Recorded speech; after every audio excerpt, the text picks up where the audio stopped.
Richard Lee marah luar biasa dan tak ingin maafkan Kartika Putri. Praktisi kesehatan Richard Lee mengaku tak ingin memaafkan aktris Kartika Putri meski sudah terbebas dari status tersangka dalam kasus pencemaran nama baik dan illegal access. Perseteruan antara keduanya itu bermula saat Richard membahas salah satu produk kecantikan berupa krim wajah yang dinilai berbahaya melalui kanal YouTube-nya. Yang jelas sebagai pribadi saya masih ada kemarahan yang luar biasa dalam hati saya dan gak bisa saya tutupi.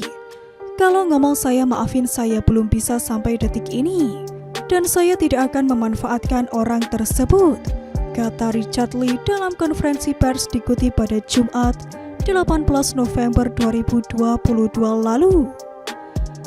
Ia masih mengingat penderitaannya selama berada di balik jeruji besi. Richard menyebut kala itu dirinya ditempatkan di ruangan penjara dengan kondisi tak layak, kumuh, dan dihuni oleh 80 orang narapidana.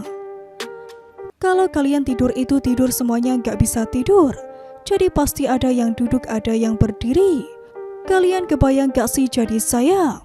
Walaupun itu 1 kali 24 itu pengalaman luar biasa, ujarnya kala itu. Kendati demikian, Richard mengaku tidak akan membalas perlakuan Kartika Putri terhadap dirinya. Ia bahkan sudah lelah dengan kasus yang menjeratnya selama 2 tahun itu. Saya juga udah males urusan kayak gini sudah 2 tahun. Sudah capek banget ya. Tersanjung saja kalah sama cerita saya, pungkasnya kala itu. Diketahui Pengadilan Negeri Jakarta Selatan mengabulkan gugatan pra-peradilan yang dilayangkan oleh Dr. Richard Lee atas status tersangka dalam kasus pencemaran nama baik dan juga illegal access. Betul gugatan pra-peradilan dikabulkan, kata pejabat Humas PN Jaksel, Ju Yamto saat dikonfirmasi pada Jumat 18 November 2022 lalu. Ju Yamto menyatakan dengan dikabulkannya gugatan tersebut, maka status tersangka Richard dalam 2 kasus itu dinyatakan gugur.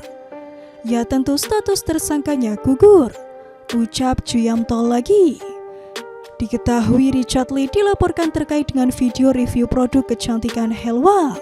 Kartika Putri selaku brand ambasador dari Helwa sempat meminta Richard Lee meminta maaf, namun akhirnya tetap melaporkannya.